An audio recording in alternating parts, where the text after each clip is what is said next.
Hi welcome back to my channel. ಇವತ್ತು ಭಾನುವಾರದ ಶುಭಾಶಯಗಳೆಲ್ಲರಿಗೂ. ಈ ದಿನ ನಾನು ಚಿಕನ್ ಕರಿ ಹಾಗೂ ಗೀ ರೈಸನ್ನು ಮಾಡ್ಕೊಂಡು ತೋರಿಸ್ತಾ ಇದ್ದೀನಿ. ಚಿಕನ್ ಕರಿಗೆ ಗೀ ರೈಸ್ ಕಾಂಬಿನೇಷನು. ಅದರಿಂದ ಈ ರೀತಿ ಚಿಕನ್ನ 1 kg ಚಿಕನ್ನ ಚೆನ್ನಾಗಿ ತೊಳ್ಕೊಂಡು ಒಂದು ಬೌಲಿಗೆ ಹಾಕಿ ಚೆನ್ನಾಗಿ ಉಪ್ಪು ಮತ್ತು ಅರಿಶಿಣ ಹಾಕಿ ನಾನು ಇದನ್ನು ಒಂದು 10 ಮಿನಿಟ್ಸ್ ಹಾಗೆ ಬಿಟ್ಬಿಡ್ತೀನಿ. ಒಂದು ಲಿಡ್ನಿಂದ ಕ್ಲೋಸ್ ಮಾಡಿ ಹಾಗೆ ಬಿಟ್ಬಿಡ್ತೀನಿ. ಈಗ ನಾನು ಇದಕ್ಕೆ ಬೇಕಾಗಿರುವಂಥದ್ದು ಇಲ್ಲಿ ಕೆಂಪು ಮೆಣಸಿನ ಪುಡಿ ಹಾಗೂ ಧನಿಯಾ. ಇದನ್ನು ನಾನು ಮೊದಲೇ ಎಲ್ಲ ಹುರಿದು ಪುಡಿ ಮಾಡಿ ಇಟ್ಕೊಂಡಿದ್ದೀನಿ. ಕೆಂಪು ಮೆಣಸು ಇದು ಬ್ಯಾಡಿಗೆ ಮೆಣಸು ಹಾಗೂ ಧನಿಯಾನ ಹಾಕಿ ಪೌಡರ್ ಮಾಡಿ ಇಟ್ಕೊಂಡಿದ್ದೀನಿ. ಇಲ್ಲಿ ನಾನು ಸ್ವಲ್ಪ ಸೋಂಪು, ಜೀರಿಗೆ, ಮೆಂತೆ ತೊಗೊಂಡಿದ್ದೀನಿ ಹಾಗೂ ಚಕ್ಕೆ ಲವಂಗ. ಅದನ್ನು ನಾನು ಹಾಕುವಾಗ ಹೇಳ್ತೀನಿ. ಅದೇ ರೀತಿ ಇಲ್ಲಿ 1 ಕಪ್ನಷ್ಟು ತೆಂಗಿನಕಾಯಿ ತುರಿ, ಕೊತ್ತಂಬರಿ ಸೊಪ್ಪು, ಶುಂಠಿ, ಈರುಳ್ಳಿ ಹಾಗೂ 1 ಗೆಡ್ಡೆ ಬೆಳ್ಳುಳ್ಳಿನ ತೊಗೊಂಡಿದ್ದೀನಿ. ಇಲ್ಲಿ ಕೊನೆಗೆ ಒಗ್ಗರಣೆಗೆ ನಾನಿಲ್ಲಿ ಒಂದು 3 ಟೊಮೆಟೊ ಹಾಗೂ 1 ಈರುಳ್ಳಿನ ತೊಗೊಂಡಿದ್ದೀನಿ. ಅದೇ ರೀತಿಯಾಗಿ ಇಲ್ಲಿ ಫ್ರೀಡಮ್ ರವರ ರಿಫೈಂಡ್ ಆಯಿಲ್ನ ನಾನು ತೊಗೊಂಡಿದ್ದೀನಿ. ಬನ್ನಿ ಈಗ ಒಂದು ಬಾಣಲೆನ ಇಟ್ಕೊಂಡಿದ್ದೀನಿ. ನಾನು ಮೊದಲೇ ಒಣಗಿದ ಮೆಣಸು ಹಾಗೂ ಧನಿಯಾನ ಹುರಿದು ಹುಡಿ ಮಾಡಿ ಇಟ್ಕೊಂಡಿದ್ದೆ.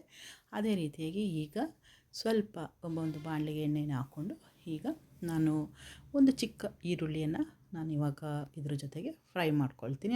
ಅದೇ ರೀತಿ ತಗೊಂಡಂತಹ ಬೆಳ್ಳುಳ್ಳಿನೂ ಕೂಡ ನಾನು ಫ್ರೈ ಮಾಡ್ಕೊಳ್ತಾ ಇದ್ದೀನಿ. ಇದು ಸ್ವಲ್ಪ ಗೋಲ್ಡನ್ ಕಲರ್ ಬರೋ ತನಕ ನಾವು ಫ್ರೈ ಮಾಡ್ಕೊಳ್ಬೇಕಾಗುತ್ತೆ. ಆಗಲೇ ತುಂಬ ಟೇಸ್ಟಾಗಿರೋದು. ನಾನು ಯಾವುದೇ ಸಾಂಬಾರು ಮಾಡಿದ್ರೂ ಕೂಡ ಅದನ್ನು ಫ್ರೈ ಮಾಡಿನೇ ಮಾಡೋದು. ಈಗ ಇಲ್ಲಿ 1 ಸ್ಪೂನಷ್ಟು ನಾನು ಜೀರಿಗೆಯನ್ನು ಹಾಕ್ಕೊಳ್ತಾ ಇದ್ದೀನಿ. ಇದು ಕೂಡ ಚೆನ್ನಾಗಿ ಫ್ರೈ ಆಗಬೇಕು. ಅದೇ ರೀತಿ 1/4 ಟೀ ಸ್ಪೂನಷ್ಟು ಸೋಂಪನ್ನು ನಾನು ಹಾಕ್ಕೊಳ್ತಾ ಇದ್ದೀನಿ. ಅದೇ ರೀತಿ ಒಂದು 8-9 ಕಾಳು ಮೆಂತ್ಯನ ನಾನು ಹಾಕ್ಕೊಳ್ತಾ ಇದ್ದೀನಿ. ಇದು ಎಲ್ಲ ಚೆನ್ನಾಗಿ ಲೋ ಫ್ಲೇಮಲ್ಲಿಟ್ಟು ಫ್ರೈ ಮಾಡ್ಕೊಳ್ಬೇಕಾಗುತ್ತೆ. ಯಾಕೆಂದರೆ ಈರುಳ್ಳಿ ಮತ್ತು ಬೆಳ್ಳುಳ್ಳಿಯನ್ನು ಹೈ ಫ್ಲೇಮಲ್ಲಿಟ್ಟು ಫ್ರೈ ಮಾಡ್ಕೊಂಡ ನಂತರ ಸಿಮ್ಮಲ್ಲಿಟ್ಕೊಳ್ಬೇಕು. ಅದಾದ ನಂತರ ಕೋಕೋನಟ್ನ ನಾನು ಹಾಕ್ಕೊಳ್ತಾ ಇದ್ದೀನಿ ಇಲ್ಲಿ. ಇದು ಕೂಡ ಚೆನ್ನಾಗಿ ಬ್ರೌನ್ ಕಲರ್ ಬರೋ ತನಕ ಫ್ರೈ ಮಾಡ್ಕೋಬೇಕು. ತುಂಬ ಘಮ ಘಮ ಅಂತ ಹೇಳಿ ಬರ್ತಾಯಿದೆ ಸ್ಮೆಲ್ಲು. ತುಂಬ ಘಮ ಘಮ ಅಂತ ಬರ್ತಾಯಿದೆ. ಈ ರೀತಿ ಒಂದು ಘಮ ಬರ್ತಾ ಇರಬೇಕು ನೋಡಿ. ಈಗ ನಾನು ಲೋ ಫ್ಲೇಮಲ್ಲಿ ಇಟ್ಟಿದ್ದೀನಿ. ಅದನ್ನು ನಾನು ಆಫ್ ಮಾಡಿದ್ದೀನಿ. ಈಗ ಇದಕ್ಕೆ ನಾನು ಮೊದಲೇ ಹುರಿದು ಹುಡಿ ಮಾಡಿ ಇಟ್ಕೊಂಡಂಥ ಮೆಣಸಿನ ಹುಡಿ ಹಾಗೂ ಧನಿಯಾನ ನಾನು ಇದಕ್ಕೆ ಹಾಕ್ಕೊಳ್ತಾ ಇದ್ದೀನಿ. ಇದೆಲ್ಲ ಹಾಕ್ಕೊಂಡ ನಂತರ ನಾವು ಫ್ಲೇಮಲ್ಲಿಟ್ಟು ಫ್ರೈ ಮಾಡಬಾರ್ದು. ಇದು ಬಿಸಿ ಇರುವಾಗಲೇ ಇದನ್ನು ನಾವು ಹಾಕ್ಕೊಳ್ಬೇಕು. ಹೀಗೆ ಒಂದು 15 ನಿಮಿಷ ಬಿಟ್ಟು, ಒಂದು 10 ನಿಮಿಷ ಬಿಟ್ಟು ತಣ್ಣಗಾದ ನಂತರ ನಾನು ಒಂದು ಮಿಕ್ಸಿ ಜಾರಿಗೆ ಹಾಕಿ ಗ್ರೈಂಡ್ ಮಾಡ್ಕೊಂಡು ಬರ್ತೀನಿ. ನೋಡಿ, ಈ ರೀತಿ ಗ್ರೈಂಡ್ ಮಾಡುವಾಗ ಈ ರೀತಿ ಒಂದು ಚಿಕ್ಕ ಹುಳಿಯನ್ನು ನೀವು ಹಾಕ್ಕೊಳ್ಳಿ. ಒಂದು ಚಿಕ್ಕ ಉಂಡೆ ಗಾತ್ರ ಹುಳಿಯನ್ನು ಹಾಕ್ಕೊಳ್ಬೇಕು. ಸಾರು ತುಂಬ ಟೇಸ್ಟಾಗಿರುತ್ತೆ.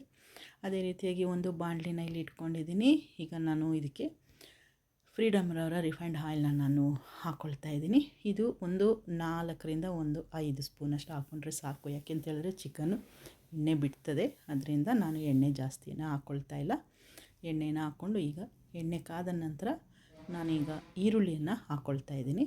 ಈರುಳ್ಳಿ ಚೆನ್ನಾಗಿ ಬ್ರೌನ್ ಕಲರ್ ಬರಬೇಕು. ಫ್ರೈ ಮಾಡ್ಕೊಳ್ತಾ ಬರ್ತಾಯಿದ್ದೀನಿ.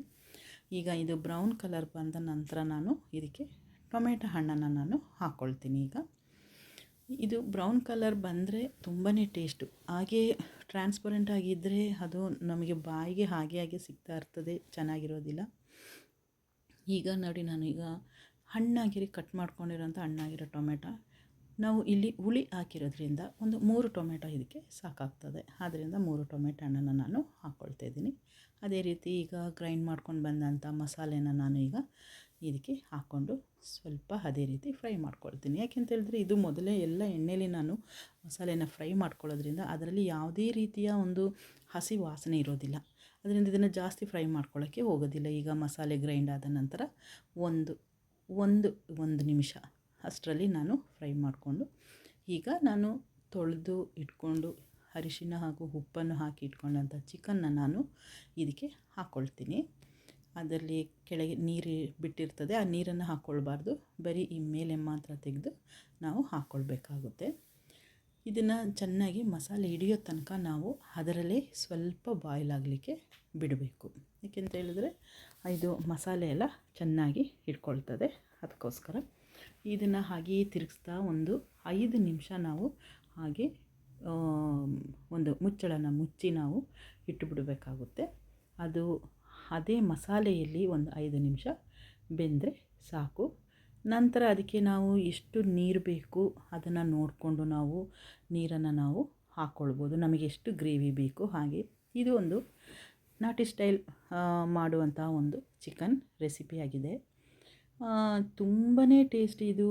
ಅನ್ನಕ್ಕೆ ಆಗಲಿ, ಮುದ್ದೆಗೆ ಆಗಲಿ, ಅಥವಾ ನಾವು ಚಪಾತಿ, ರೊಟ್ಟಿ ಈ ರೀತಿ ಮತ್ತು ತಿನ್ನಲಿಕ್ಕೆ ತುಂಬಾ ಟೇಸ್ಟ್ ಇದು. ಈ ರೀತಿ ಮಾಡಿ ನೋಡಿ.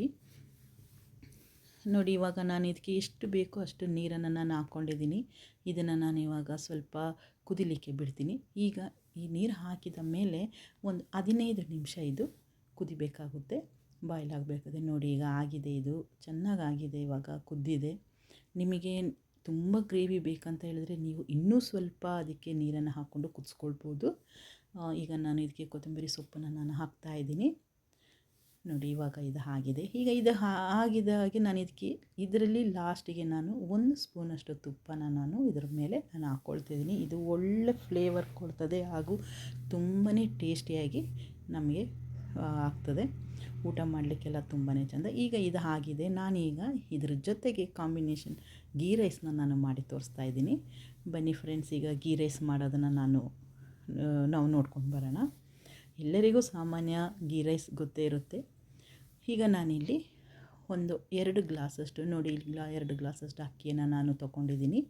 ಇದು ಬಾಸುಮತಿ ರೈಸ್ ನಾನು ತೊಗೊಂಡಿದ್ದೀನಿ. ಅದೇ ರೀತಿ ತುಪ್ಪ, ಅರಿಶಿನ ಪುಡಿ, ಇದು ನಾವು ಮಾಡಿದಂಥ ಅರಿಶಿನ ಪುಡಿ ಹಾಗೂ ಕಲ್ಲುಪ್ಪು, ಎಣ್ಣೆ, ಇದು ತೆಂಗಿನ ಇದು ಚಕ್ಕೆ, ಲವಂಗ ಹಾಗೂ ಏಲಕ್ಕಿ, ತೆಂಗಿನ ಹಾಲು. ಈಗ ನಾವು ತೆಂಗಿನ ಹಾಲನ್ನು ಬರೀ ಅರ್ಧ ಕಪ್ ತೆಂಗಿನ ಹಾಲನ್ನು ನಾನಿಲ್ಲಿ ಹಾಕ್ಕೊಳ್ತಾ ಇದ್ದೀನಿ. ಕೆಲವರು ಗೀ ರೈಸಿಗೆ ತೆಂಗಿನ ಹಾಲು ಹಾಕೋದಿಲ್ಲ, ಹಸಿ ಹಾಲನ್ನು ಹಾಕ್ಕೊಳ್ತಾರೆ. ಅದೇ ರೀತಿ ಇಲ್ಲಿ ಗೋಡಂಬಿನ ಇಟ್ಕೊಂಡಿದ್ದೀನಿ. ಈಗ ನಾನು ಇಲ್ಲಿ ಒಂದು 4-5 ಈರುಳ್ಳಿನ ತೊಗೊಂಡಿದ್ದೀನಿ. ಅದೇ ರೀತಿಯಾಗಿ ಒಂದು ಕುಕ್ಕರ್ನ ಇಟ್ಟು ನಾನು ಕುಕ್ಕರಲ್ಲಿ ಮಾಡ್ತಾಯಿದ್ದೀನಿ. ಕುಕ್ಕರಿಗೆ ನಾನಿಲ್ಲಿ ಒಂದು 3-4 ಸ್ಪೂನು ತುಪ್ಪನ ನಾನು ಹಾಕ್ಕೊಳ್ತಾ ಇದ್ದೀನಿ. ಒಂದು 2-3 ಸ್ಪೂನು, ಸ್ವಲ್ಪ ಮಾಡೋದಾದರೆ ಒಂದು 2-3 ಸ್ಪೂನ್ ತುಪ್ಪ ಸಾಕು. ನಾನಿಲ್ಲಿ 4 ಸ್ಪೂನ್ ತುಪ್ಪನ ಹಾಕ್ಕೊಳ್ತೀನಿ. ಅದಕ್ಕೆ ಜೊತೆಗೆ ಎಣ್ಣೆನ ಕೂಡ ನಾನು ಒಂದು 5-6 ಸ್ಪೂನ್ ಎಣ್ಣೆನ ಕೂಡ ನಾನು ದೊಡ್ಡ ಟೇಬಲ್ ಸ್ಪೂನ್ ಅದರಲ್ಲಿ ನಾನು ಹಾಕ್ಕೊಳ್ತಾ ಇದ್ದೀನಿ. ಅದಕ್ಕೆ ನಾನು ಜಾಸ್ತಿ ಮಸಾಲೆ ಇಲ್ಲದೆ ಪ್ಲೇನ್ ಆದಂತಹ ಗೀ ರೈಸ್ನ ನಾನು ಮಾಡ್ತಾಯಿರೋದು. ಇದಕ್ಕೆ ತುಂಬ ಮೊಗ್ಗು ಮತ್ತು ಪಲಾವ್ ಎಲೆ ಇದೆಲ್ಲ ಹಾಕ್ಕೊಳ್ತಾರೆ. ಸೊ ನಾನಿಲ್ಲಿ ಏನೂ ಹಾಕ್ಕೊಳ್ತಾ ಇಲ್ಲ, ಬರೀ ಚಕ್ಕೆ, ಲವಂಗ, ಏಲಕ್ಕಿನ ಹಾಕ್ಕೊಳ್ತಾ ಇದ್ದೀನಿ. ಅದೇ ರೀತಿಯಾಗಿ ಕಟ್ ಮಾಡಿ ಇಟ್ಕೊಂಡಂಥ ಈಗ ಈರುಳ್ಳಿಯನ್ನು ನಾನು ಇದ್ರ ಜೊತೆಗೆ ಹಾಕ್ಕೊಳ್ತಾ ಇದ್ದೀನಿ. ಇಲ್ಲಿ ಈರುಳ್ಳಿ ಚೆಂದ ಬ್ರೌನ್ ಆಗಬೇಕು, ಆಗಲೇ ಗೀ ರೈಸ್ ಟೇಸ್ಟಾಗಿರೋದು. ಒಬ್ಬೊಬ್ಬರು ಒಂದೊಂದು ರೀತಿಯಲ್ಲಿ ಗೀ ರೈಸನ್ನು ಮಾಡ್ತಾರೆ. ಒಬ್ಬರು ಪ್ಲೇನ್ ಗೀ ರೈಸ್ ಮಾಡಿದರೆ, ಇನ್ನು ಕೆಲವರು ಮಸಾಲೆ ಗೀ ರೈಸ್ ಮಾಡ್ತಾರೆ, ಇನ್ನು ಕೆಲವರು ಅದೇ ಶುಂಠಿ ಬೆಳ್ಳುಳ್ಳಿ ಪೇಸ್ಟನ್ನು ಹಾಕಿ ಗೀ ರೈಸ್ ಮಾಡ್ತಾರೆ. ನಾನಿಲ್ಲಿ ಯಾವುದನ್ನೇ ಹಾಕದೆ ಮಸಾಲೆ, ಏಕೆಂತಂದರೆ ಚಿಕನ್ನಲ್ಲಿ ಆಲ್ಮೋಸ್ಟ್ ಎಲ್ಲ ರೀತಿಯ ಮಸಾಲೆ ಇರುತ್ತೆ. ಅದರಿಂದ ನಾನು ಈ ಗೀ ರೈಸ್ಗೆ ಯಾವುದೇ ಮಸಾಲೆ ಹಾಕ್ತಾಯಿಲ್ಲ. ಇದು ಪ್ಲೇನ್ ಆದ ಗೀ ರೈಸ್ ಮಾಡ್ತಾಯಿದ್ದೀನಿ.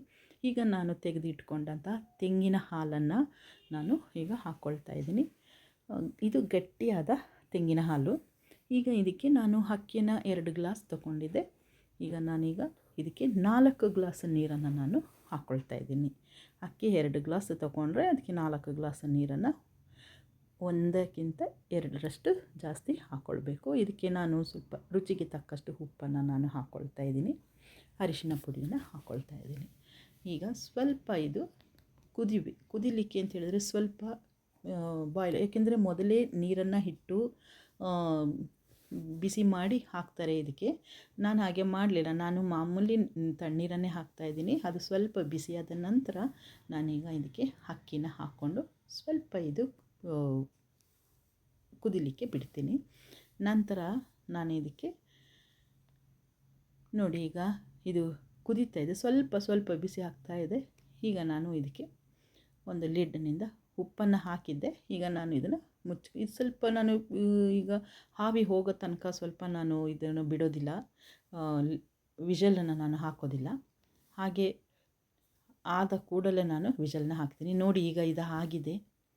ಇಲ್ಲಿ 1 ವಿಷಲ್ ಆದರೆ ಸಾಕು. ನೋಡಿ ಇಷ್ಟು ಚೆನ್ನಾಗಿ ಆಗಿದೆ. ಯಾಕೆಂತೇಳಿದ್ರೆ ನಾನು ಒಂದು ವಿಷಲ್ ಹಾಕಿ ಅಂತೇಳಿದರೆ ಮೊದಲೇ ಇದನ್ನು ಸ್ವಲ್ಪ ನಾನು ವಿಷಲ್ ಹಾಕದೆ ಕುಕ್ಕರ್ ಲಿಡ್ಡನ್ನು ಮುಚ್ಚದೆ ನಾನು ಸ್ವಲ್ಪ ಕುದಿಸಿದ್ದೇನೆ. ಆದ್ದರಿಂದ ಒಂದೇ ವಿಷಲ್ ಸಾಕು. ಈಗ ಆ ರೀತಿ ಮಾಡಿದರೆ ಉದುರುದುರಾದ ಅಕ್ಕಿ ಅನ್ನ ನೋಡಿ ನಿಮಗೆ ಸಿಗ್ತದೆ. ಈಗ ನಾನು ಸ್ವಲ್ಪ ಜಾಸ್ತಿ ತಿರುಗಿಸೋದು ಬೇಡ. ಹಾಗೆ ನಾನಿಲ್ಲಿ ಗೋಡಂಬಿಯನ್ನು ತುಪ್ಪದಲ್ಲಿ ಹುರಿದುಕೊಂಡು ಅದನ್ನು ಬ್ರೌನ್ ಕಲರ್ ತನಕ ಹುರಿದುಕೊಂಡು ಈಗ ನಾನು ಅದಕ್ಕೆ ಮಿಕ್ಸ್ ಮಾಡ್ಕೊಳ್ತೀನಿ. ಇದನ್ನು ತುಂಬ ಕೂಡ ಹುರಿಬಾರ್ದು, ಅದು ಸೀದೋಗ್ಬಿಡ್ತದೆ. ಅದರಿಂದ ಒಂದು ಲೋ ಫ್ಲೇಮಲ್ಲೇ ಇಟ್ಟು ಇದನ್ನು ನಾವು ಹುರ್ಕೊಳ್ಬೇಕಾಗುತ್ತೆ. ಈಗ ನಾನು ಅದಕ್ಕೆ ಮಿಕ್ಸ್ ಮಾಡ್ಕೊಳ್ತೀನಿ. ಇದು ತುಂಬಾ ಒಂದು ಕಾಂಬಿನೇಷನ್ ಒಳ್ಳೆ ಟೇಸ್ಟ್ ಇರ್ತದೆ. ನಮ್ಮ ಮನೆಯಲ್ಲಿ ಪ್ರತಿಯೊಬ್ಬರಿಗೂ ಇದು ಇಷ್ಟ. ಗೀ ರೈಸ್ ಚಿಕನ್ ಕರಿ ನೋಡಿ. ಈಗ ನಾನು ಇದನ್ನು ಹಾಕ್ತಾಯಿದ್ದೀನಿ. ಈಗ ಇದನ್ನು ಹಾಕಿ ಮತ್ತೊಮ್ಮೆ ಚೆನ್ನಾಗಿ ಮೇಲೆ ಕೆಳಗೆ ಮಾಡಿ ತಿರುಗಿಸ್ಕೊಳ್ತಾ ಇರಬೇಕು. ಯಾಕೆಂದರೆ ಗೋಡಂಬಿ ಕೆಲವೊಮ್ಮೆ ಅಲ್ಲಲ್ಲೇ ಸಿಗ್ತದೆ, ಹಾಗೆ ಇರ್ತದೆ. ಅದರಿಂದ ಎಲ್ಲ ಒಮ್ಮೆ ಒಂದು ಸಲ ಚೆನ್ನಾಗಿ ತಿರುಗಿಸ್ಕೊಂಡು ಇದನ್ನು ಈಗ ಇದು ತುಂಬ ಟೇಸ್ಟಾಗಿದೆ. ನಾನೀಗ ಒಂದು ಸರ್ವಿಂಗ್ ಬೌಲಿಗೆ ಹಾಕ್ಕೊಳ್ತೀನಿ ಸರ್ವ್ ಮಾಡಲಿಕ್ಕೆ. ನೋಡಿ ಈ ರೀತಿ chicken curry and ghee rice and salad. ನಿಮಗಿಷ್ಟ ಆದಲ್ಲಿ ಕಮೆಂಟ್ ಮಾಡಿ ಫ್ರೆಂಡ್ಸ್, ಶೇರ್ ಮಾಡಿ, ಸಬ್ಸ್ಕ್ರೈಬ್ ಮಾಡಿ. Thank you. ಕಮೆಂಟ್ ಮಾಡಿ.